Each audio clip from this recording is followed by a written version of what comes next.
Hello and welcome back to another video in Finding Freedom. So in this video, how do I say this? You get paid in proportion to the problems that which we solve. And I measure my successes and my value, my wealth, my net worth by the amount of people that I'm able to help. So you can look at my bank account. You can look at other things. It may not match up, but I guarantee you, whoever gets to watch this video might get helped. And in this video, we are going to discuss, and I have a brief outline here before I start getting into a cipher, the end of school debt.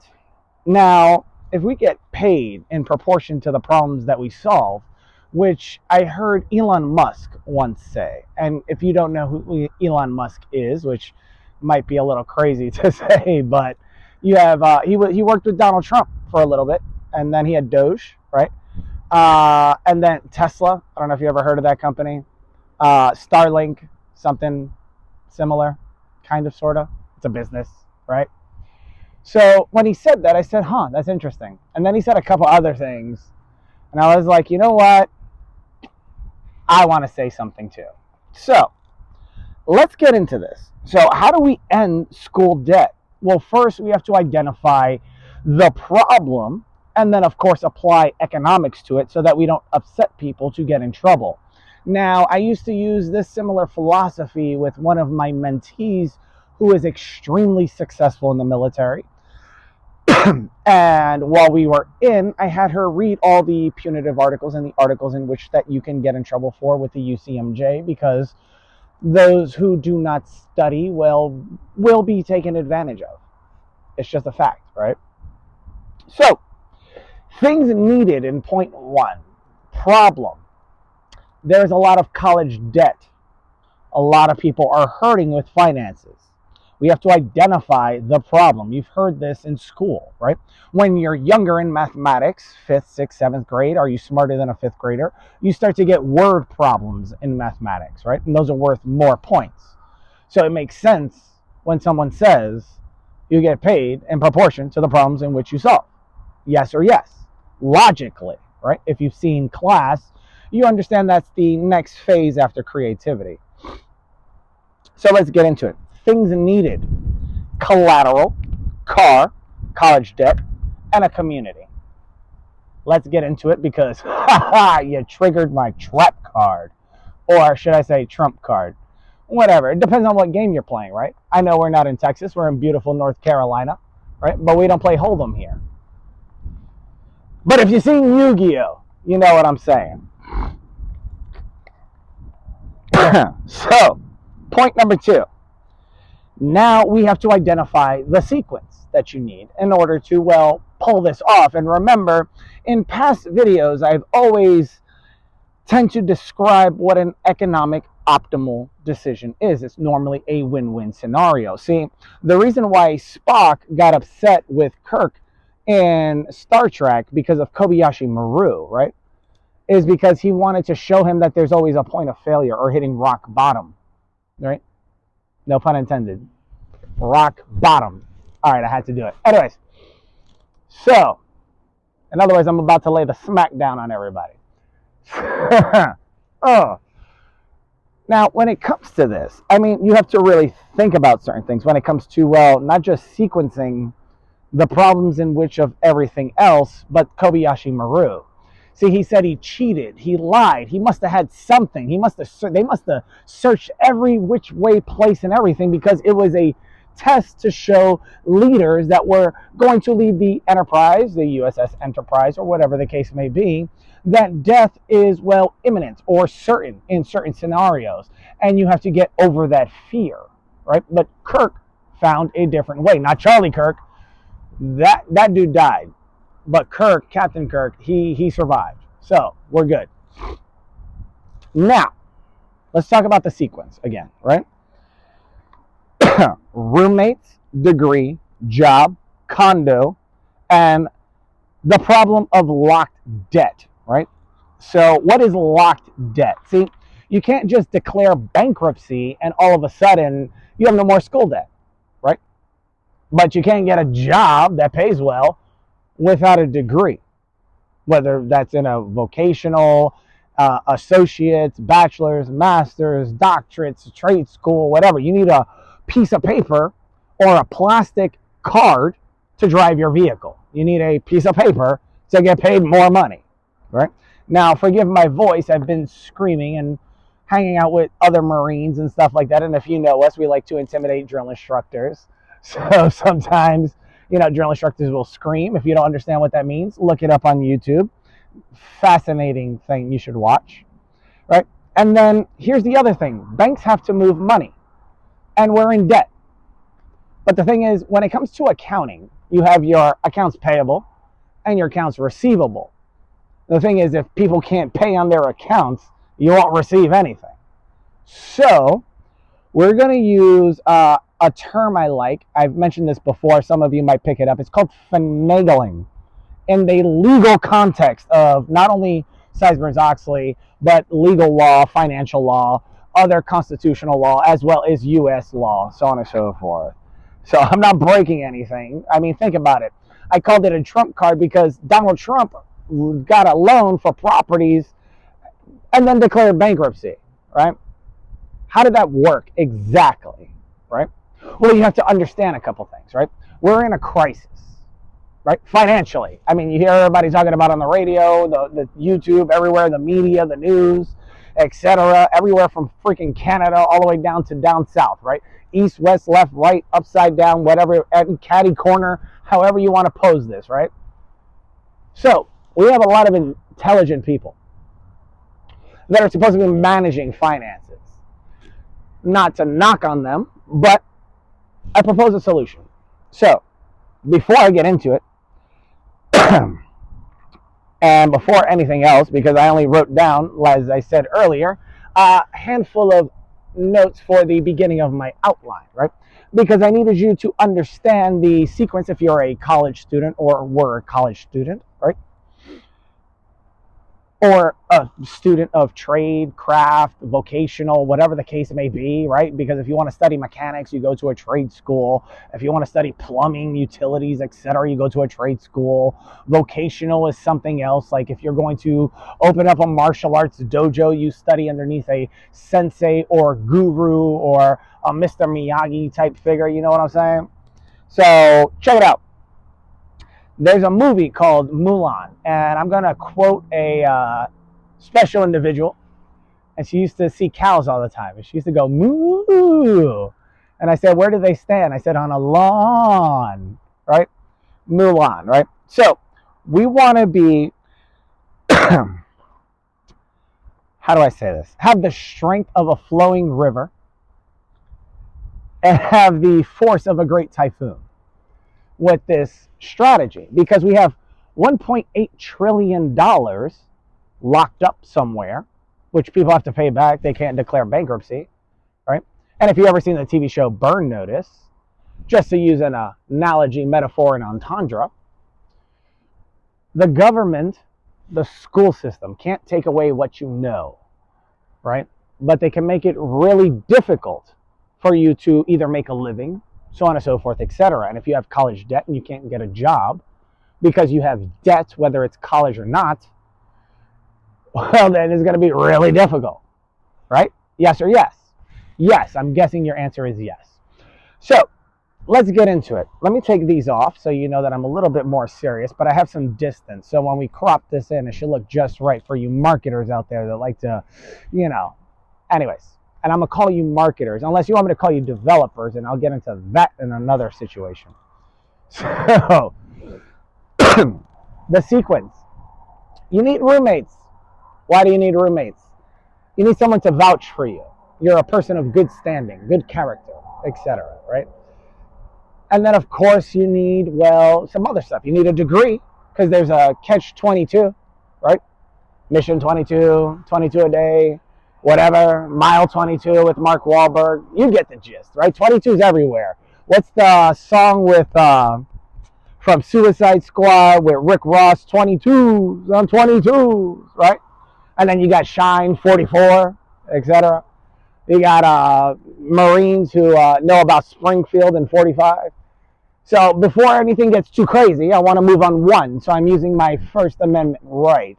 which is freedom of speech to assist in a big problem. And so now that you have roommates, friends, so on and so forth, this is called in business a network. And Warren Buffett once dictated that your network is your net worth. Why is that? Because they can vouch for you. They can tell other people about you, so on and so forth, without making up BS, whether they're pressured or not, so on and so forth, etc. It's a good thing, trust me. But then I said degree, because you need a job, right? But you can't get a job without the degree, and you can't get certain jobs without experience. Hence the catch-22, right? Because you can't get a job without a degree that pays a certain amount depending on what field you're going into. Let's say you're going into, let's say, cyber crimes or something, right? And I know a beautiful woman that's in cyber crimes. It reminds me of someone else, but I don't know if she can dance. So, as well as the person that I know. And so pay attention, please. So with $1.8 trillion locked in that you can't get rid of, but we have United States debt that accumulates to how much? Think about it, right? And what comes after that? A job, a condo, etc. Now, we're going to reverse the roles. If you've seen Ocean's 11, there's a part where Rusty's like, reverse that. You got to run before you can crawl or whatever. Reverse that, right? You need a condo before the next one. Now, why do I say that? Well, in order to attend the place, so on and so forth, you can sleep in your car if you want to, but you might want to have a nice place to live because, well, or a place to live, and that people call that dormitories, but that would go into college debt. What if you got a condo or a house, so on and so forth, right? Veterans know what to do with this, right? Because zero down, etc. But then you also have, well, regular civilians. Well, you can purchase a condo. It's not that difficult. When you get into the world, you're what, 18, 19 years old? You have basically zero anything, unless you got into some trouble, right? But if you're going to school and a developer or real estate person was smart enough to develop condos that will eventually be utilized somewhere else, they wouldn't design them as dorms. They would design them for people who were living there in the future. Now, banks need to move money. They can't move money that they don't receive. And then, of course, people keep printing money. Now, I call this a trump card. I was playing around, but I'm not at the same time. Now, this may sound illegal, but it's highly legal, and everybody is going to, well, let's just say, let it happen because of this right now. If banks need to move money, but their money is locked up in debt that they can't get because of the tariffs, interests, so on and so forth, freaking out, inflation, taxes, yada, yada, right? Well, then how do you get that access to $1.8 trillion? You can't, you can, how do I say this? Margin call, whatever, stock terms, you can bet against certain things. Okay, well, you can hedge certain accounts, etc. You can pray about it, so on and so forth. And by the way, when I say pray about it, I'm not trying to be sarcastic, because if I was sarcastic, I would quote a acquaintance of mine. And if I were to quote a acquaintance of mine that we stayed mutual acquaintances during both my civilian life and my time in the Marine Corps, when he came out to California to perform, he started to do magic. And as you know, I used to do magic. And so he used to say, I want you to see something. This is called, do you know what this is called? In magic, it's called the Passover Shuffle, right? Or the Passover Cut, right? And some of you who heard this before might know who I'm talking about. He says, why? He goes, because the cards pass over, right? And so with this, he goes a step further. He said, look, check this out. Do you know what I call this? He said, I call this the Catholic Shuffle. Why? Because the cards pull out, right? And then, of course, he has something that looks like this. Magicians might recognize this as something different. And he said, what's that called? And somebody said, cardistry. And he was like, no. He said, this is called the ex-girlfriend shuffle. It looks good, but does nothing, right? And he gets a laugh out of it. And if you don't know who Justin Willman is, Well, check out Netflix, look them up. I'm pretty sure you've seen or heard of Magic for Humans, and well, you'd figure it out, right? Because you can't take life too seriously. Just like kids don't take life too seriously in class or college, for that matter, right? You party, you drink, etc. You go to class, you don't, or you do homework. You meet different people, you develop a culture, a network. But when it comes to $1.8 trillion, what if? Let me think about this for a second. Banks need to move money. Developers want to make money building houses, homes, etc., condos. Banks need to also have cash flow, which is understood by Robert Kiyosaki, who actually knows Donald Trump. I think the book was it Midas Touch or something like that? Rich Dad, Poor Dad, and a couple others. Why A students work for B students, or why A students work for C students, and why B students work for the government, and why D students donate the building. Now, how are you going to be, as they would say in Mulan, the strength of a flowing river, right? Well, you need cash flow in business, in life, in anything, right? In order to pay your bills, you need cash flowing inward so that it can flow outward. If you are owning a bank, a business, you're a developer, etc., you need stuff to be paid, but then you also got to pay it, right? But then again, they only lend and loan money out to people who could afford it or that have it already. And when you're a child, you have a cosign, right? And that's one option, but it's a very bad option, right? So what I would suggest is to establish a little bit of credit before, well, you go to college. Why? Because good credit reflects very well, right? And then, of course, you want to get a mortgage. They're handing those out all the time. So you can get a small little condo, right? A condo is another name for something that would look like an apartment, right? But you own it, right? This is called a collateral asset in finance, right? But then you need a car. Well, you get a car, right? If you need one, unless you got, Lyft or Uber or somebody to, pay for it, etc., because you have a job. And then, of course, you got to go to school, and that takes tuition, grants, everything else, so on and so forth, scholarships. And so you acquire that, right? You acquire the debt, you acquire the grants, you acquire the scholarships. Now, yes, your grades do go into it eventually, but they want to see if you pass or fail. And the way to prove that you passed is, well, having a college degree. So if you went to college and you were to get a condo and a car, and then during that time you use the car, and then you, use the condo, and then you make good on those payments because, you have a job, right? And then, of course, how are you going to pay for the condo, etc.?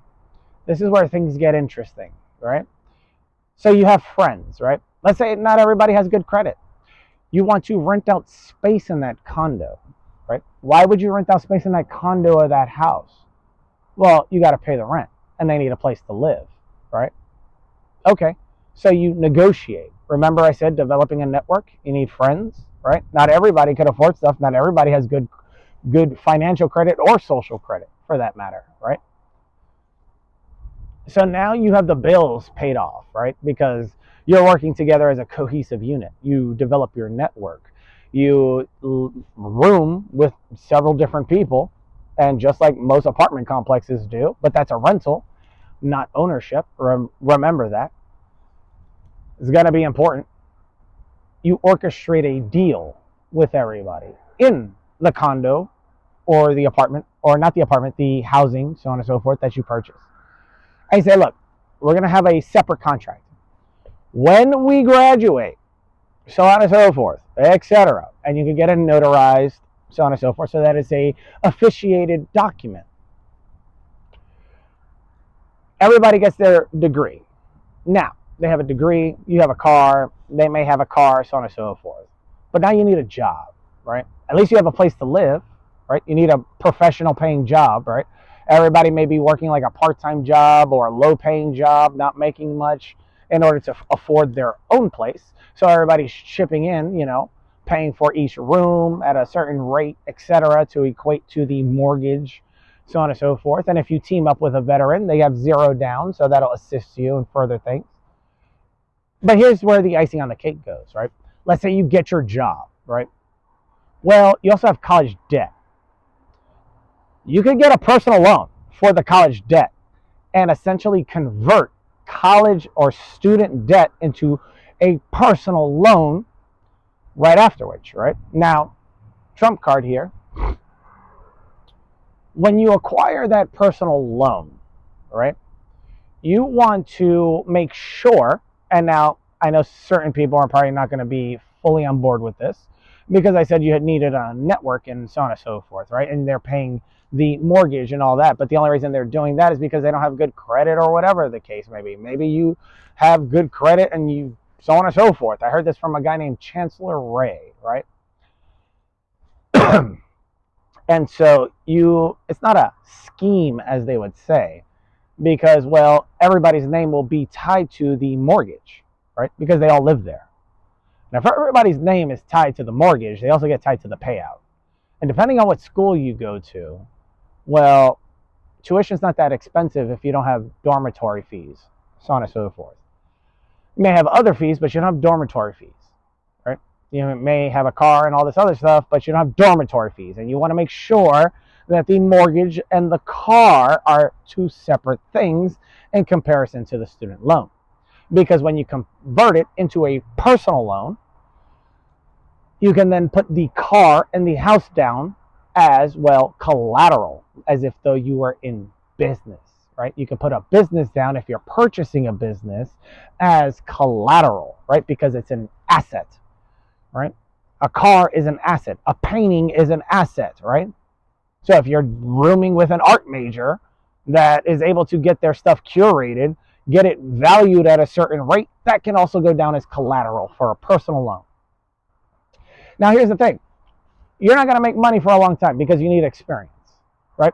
The piece of paper gives you the confidence and the ability to do whatever you're doing, kind of like a driver's license, right? You get a driver's license, you have the confidence and the ability to hopefully not get in trouble, right? That's why you have a driver's license and you got to take the tests and so on and so forth, right? Same thing with school. You go to school, just like you go to driver's ed, you get the certification or the degree, whatever, and then you come out. Now, whether you're going to be a doctor or not, you could still end someone's life with a vehicle, right?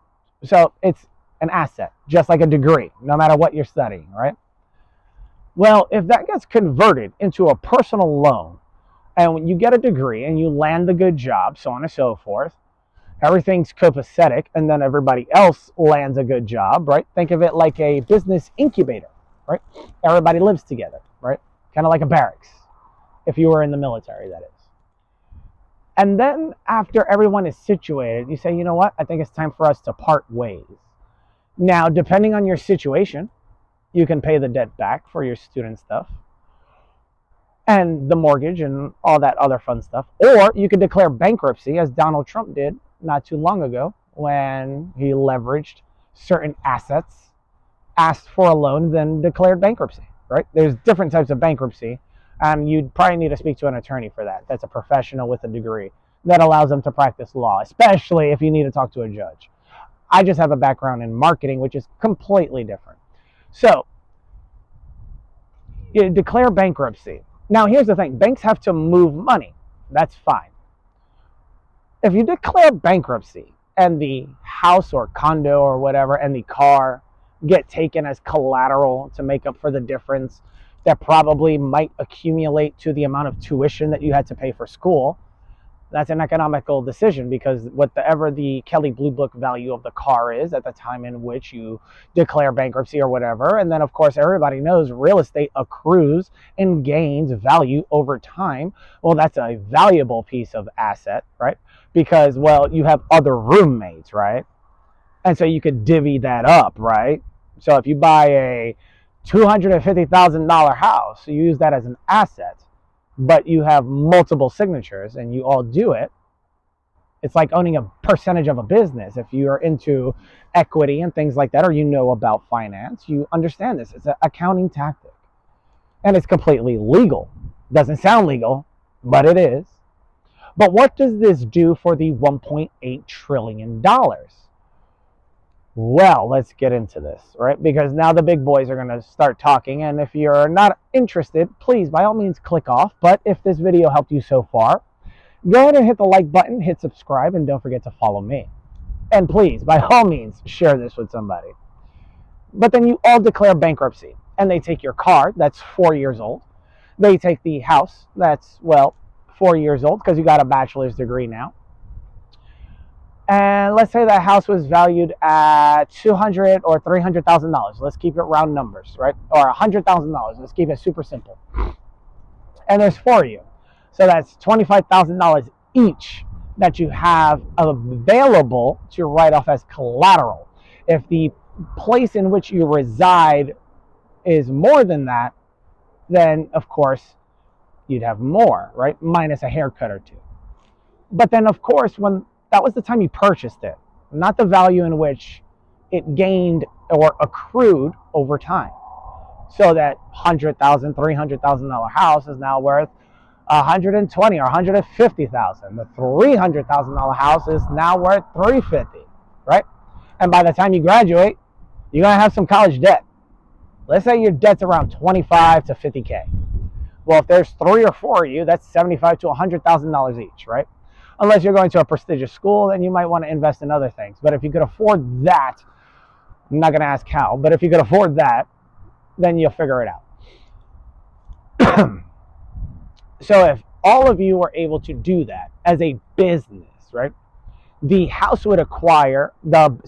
bank would acquire the house as well as your vehicle. They would look at the resale value as well as, the personal loan that you took out, that you leveraged as collateral. Remember leverage, right? It's a financial term. But then again, it frees up locked debt that you would have never ever been able to pay back anyways due to complications of finding a job on the catch-22 premise. But this also leaves you debt free for about 7 years, depending if you accumulate more debt, right? But yeah, oh, my credit this, my credit that. You still have a learning process to go through, right? So let's stop right there and let's just think about this. Banks want collateral to make sure you bought a investment, but it's a personal property that accrues value over time because real estate has never really gone down. So that's another safety right there, right? Then you have the car, that's valuable. Even with miles on it, right? It's valuable, right? Okay, well, the bank will say, okay, to the personal loan, etc. Now you declare bankruptcy. They take those things. Well, the car's used. You're going to want a new car, right? And buying a car is like dating, right? Once it gets enough miles, it doesn't look too good or whatever, you want to separate, whatever. It's not like buying a house. A house is a little bit different, more long-term unless you're an investor. Same concept, right? And that may rub people the wrong way. But listen to this, right? Because one man's trash is another man's treasure, as they say. Now, the bank needs to move money from locked debt that they could have potentially not, had, etc. And had more free cash flow because, now they have assets to sell, right? Those assets not only were an investment for the bank, which is a winning scenario in the long term, but most people don't think long, they think very short, right? Mickey Bricks would discuss this if you watched BBC's Hustle. Or should I say Ashley Morgan in Series 5, where Mick actually meets up with him. And he says everyone's about the short con now. Nobody's thinking about long term, right? But what is a con but short for confidence? And what does a piece of paper from college give you but the confidence in order to go out into the world and do something? Or permission, like a driver's license, etc., right? Hopefully not to do harm, right? But now the asset of the house, well, that's a valuable asset with intrinsic value, right? That's another word for you guys if you want to write that down. For the bank to then leverage for themselves, right? We have houses for sale. We have more students coming in. I understand the process. This is a good deal. Why? Because we don't have locked debt, right? There's good debt and bad debt. And if you watch people like Grant Cardone, you'd understand what that means. right? Because he's a big real estate person, or you study Robert Kiyosaki, cash flow quadrants, etc. If you're a fan of Donald Trump or not, right? So they get rid of the car. They sell the car. It's used, right? They have to sell it at a lower value because there's mileage on it, right? Etc. Right? It's a slang term in the street every once in a while. But they recoup all their funds plus the gained value of the house in which you put down as collateral. So not only do they make a profit, you walk away with a free college degree, the ability to live, the ability to drive around, the ability to acquire an education while working part-time, obviously, because you have to pay the mortgage, don't forget that. And then, of course, the ability to get rid of the school debt that you couldn't declare bankruptcy on anyways. By this time, you're what, 21, maybe 23, 24? Debt normally sets in for about 7 years, give or take, depending on the type of bankruptcy that you, well, establish, right? Because there's two types, but I'm not a professional. This is for educational purposes only, but you can sell off assets to cover the loan in certain bankruptcies, and you'll be perfectly fine. And because of the house, you want to leverage the knowledge of the fact that real estate does not go down in value unless the area goes down. But since you live close to a nice area, unless they somehow decide to destroy it, well, then it's valued quite well, because even in crappy areas, an $80,000 house could quickly go up to $150. Supply, demand, it's economics. So the bank, it's a no-brainer for them, because the way the bank makes money, even if they have $100, right, they have to loan that out at least, they only have to keep 10%, let's just say that, just about. Right? But they loan everything out because they make money off of interest. But now you gave them something that accrued value over time, on top of paying everything on time. And if you do certain things correctly, you might be able to walk away without hindering your credit for so long, or hindering your credit at all, because the valuation would be different. And if you've ever seen the TV show Shark Tank, you know the word valuation, right? But you have a tangible asset. Think about that. Now, people normally go to college, normally, and I don't see that disappearing even with AI, because you still have to learn how to use AI, so you're probably going to need a degree for that. Computer science, development, etc. Engineers, yada yada. So now the bank has all this money. The government doesn't have student loan debt anymore that people are trying to push off, can't get rid of, etc. You have no more debt because you declared bankruptcy, but you have acquired a job, a way to provide a living for yourself and gain experience over those, well, let's say 7 years, depending on your situation. And they introduce tariffs, right? Well, tariffs is another hindrance, which increases the price of everything. So now, because you have no debt, or college debt, whatever that monthly payment would be, or the car, or the house, or whatever the case may be, you have extra funds. And those extra funds can get put back into the economy to stimulate it, as well as to provide for yourself, give you some relief off of tariffs, right? Because of the increase in pricing that falls onto the businesses, that then falls onto the consumer, because shit rose downhill. And so everybody could get what they're wanting. But what about the house and the car? Well, there's always going to be people that need cars. And banks are always going to give a great deal to get rid of the asset to acquire the cash, or the numerical value in which that car is deemed. And then, of course, the property itself, which is going to continue to accrue value over time. Well, that's interesting, because you free up $1.8 trillion if, well, all the people in the United States that see this, that have student debt, so on and so forth, or going to school, whatever, do a pattern similar to this. And I don't want to get into too many details, because I don't want to, well, give you too much information. You do something incorrectly and then somehow it gets tied back to me. So if you have any questions, put it in the comment section. But for those of you going to college or university, this is an idea. If you're going to law school or you're getting your doctorates, you could team up with a couple people, develop a network, And then from there, now you have a group, or you have lawyers and doctors and dentists and other people studying physics or philosophy or whatever, all rooming together, and they in it for the long haul, right? They already knocked out their bachelor's, they did that somehow, or everybody's majoring in something different, so on and so forth, but you still get to know people, right? You're not left alone, right? And last time I checked, sometimes your classes overlap, so you can help each other even when you have to study. You have people to hang out with, kind of like the barracks in the military. Kind of fun. Not to say that this is a military tactic, it's just something that's strategic.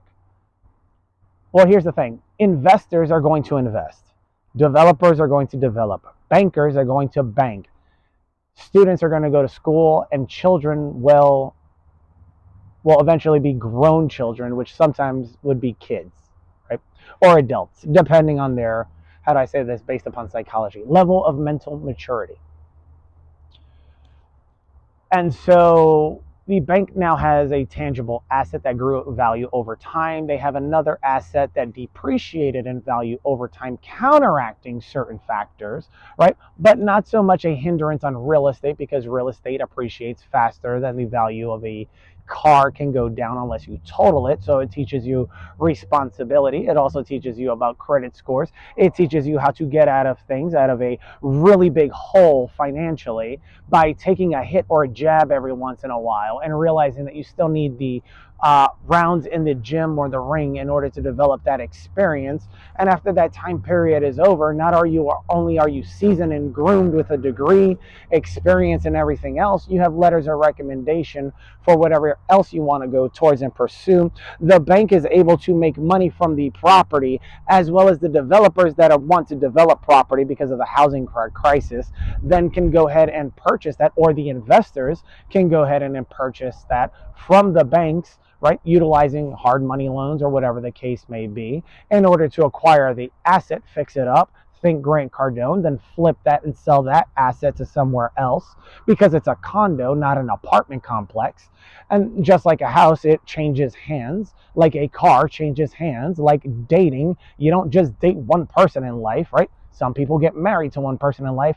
There's other people that date before they get married. It's an interesting conundrum. But everybody gets to not only profit but benefit. It sounds wrong, but it's actually something that's feasible, right? The bank gets the house. Okay, well, the house accrued in value, right? It was $100,000, now it's $50,000.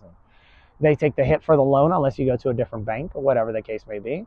The personal loan, they take the hit, bankruptcy. Boom. Well, here's the thing. When it comes to taxes in business, you have expenses, and a loss or a bankruptcy is counted as a loss on an expense accounting sheet, right? In the expense column, right? There's a couple pieces of paper: revenue, expenses, profit loss statement. What's the other one? Profit loss statement, income statement, and then you have revenue and expenses balance sheet. So you're going to need at least those three pieces, right? But it shows up as a loss, which reduces the amount of taxes in which they will have to pay, and that will hedge against the devaluation or depreciation of a vehicle that you utilized for educational purposes only. And then from there, they're also to get the resale value, possibly the year after or whatever. This may be short term, or some people may think long term, because it's a 4-year process, right? Because of the duration to acquire the degree, or the 2-year degree, or the tradesman's certificate, or whatever. But it also hedges against a lot of things, lowers their tax bracket. The investors also get to purchase a property that has been already, how do I say this? The kinks have been worked out, if it's new construction or not. And then, of course, that's going to go up in value. And with some upgrades, let's say fiber optics, whatever the case that they're putting in these days for faster Wi-Fi or whatever, they can do that, change the countertops to granite or whatever the case may be. Now they can use that, and then that's called an upsell in business if you study marketing or sales, right? Because of the perceived value of what it brings to the company and business. And then from there, they get to make money. The developers obviously already made theirs back because of the development, because you guys follow this somewhat loosely. And then, of course, the banks get to have all that money, get the tax write-off, sell the assets, still make money, because the tax benefits counteract the vehicle. the valuation of the home and appreciation gives them more money in their pocket to loan out to make more money based off of interest. But that also frees up all the locked debt in the United States that accumulates to about 1.8 trillion. And in order to stimulate an economy, you don't need to be somebody like Ray Dalio or somebody to understand this. Is you need cash flow. You need money to move from one hand to another, from an individual to a business, to stimulate it, etc. But you can't do that with such hindrances when you start adding taxes, inflation, interest, greed, tariffs, so on and so forth, right? So you have to counteract that, right, with strategic tactics and knowledgeable insight. Well, that's an economic decision, otherwise coined as an optimal decision, not like Optimus Prime, but an optimal decision, which is a win-win-win-win scenario. The developer gets to make money off the development of the property. The housing issue gets solved by the students. The student loan crap gets solved and rectified, and it frees up money within the economy, so it's not locked in accounts payable, but it's received now, right? AP, AR, etc. Not talking military terms here, accounting, right? Then from there you have the accrued interest, right, and the appreciation that came with everything else, because they made money on their money when you were paying back the mortgage and the car payments, so on and so forth. That's the interest, right? And so the tax benefits, let's not forget that for you bankers out there, your investors, right? These are used assets, etc. You may need to fix them up, but you may get them at a haircut price, right? It's like getting a $5,000 discount on a BMW or a Mercedes or Audi or whatever. Okay, maybe not Audi.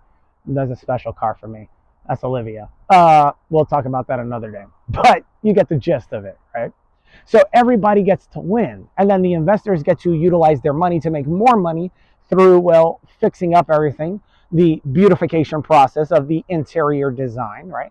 And that not only stimulates the economy, that keeps jobs in place, that counteracts the increased pricing, which puts a hindrance on middle and lower class, as well as certain individuals that are trying to move up in the world. But because they don't have debt, they don't have that, but they do have to build up their credit score. The only way to get that established and correctly is with the experience that you would acquire over the about 7 years that you would need in order to regain that proper credit score after the bankruptcy, depending on how it's filed.